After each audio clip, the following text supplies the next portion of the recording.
Once you've practiced plucking the string to make a sound with your bass, the next step is to learn how to stop that sound. With bass guitar, there's so much weight with the sound. It's such a big sound that being able to stop the sound and make it mute, that's really important to understand how to do that. And it's a big part of bass playing, not just starting the sound, but stopping the sound. We're always concerned about that in playing bass because it's very easy for things to get muddy if notes ring over and that sort of thing. We want the bass playing to be really clean, and that always makes for a better sound. So to start with, when you pluck a note, the easiest way to mute a note is to rest your fingers back on the strings with the left hand. So let's say I'm playing the A string here. I pluck a note, and then when I want it to stop, I just rest my fingers on the string. I can make it very percussive that way. I can control how long the note's going to be.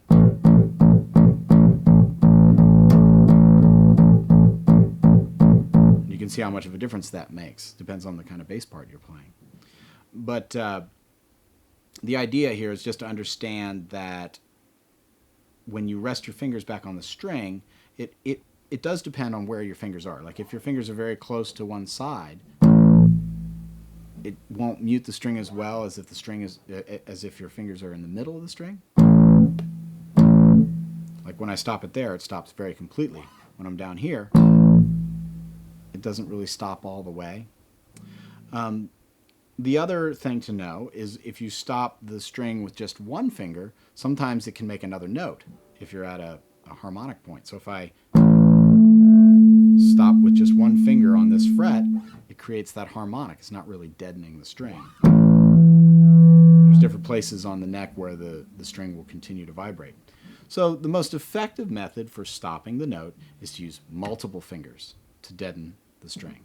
I'm using all four in this case.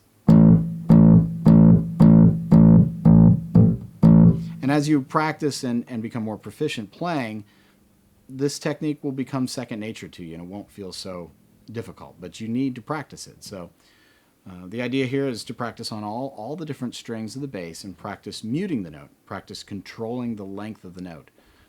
Make them really short, make them a little bit longer, go back and forth, try a bunch of different ways.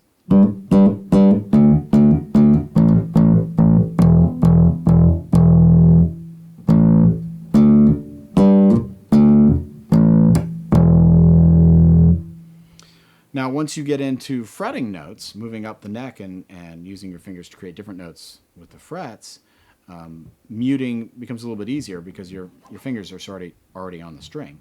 So if I fret this note here and I want to stop it, I merely have to lift up a little bit. Once I lift up, my finger's already on the string to deaden it.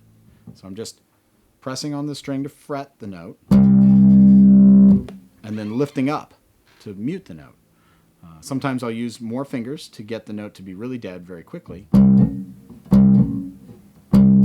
Sometimes just the note that the finger that you're fretting with is enough. So that's how to mute notes with your left hand. But we also need to learn how to mute notes with our right hand, and we'll take a look at that next.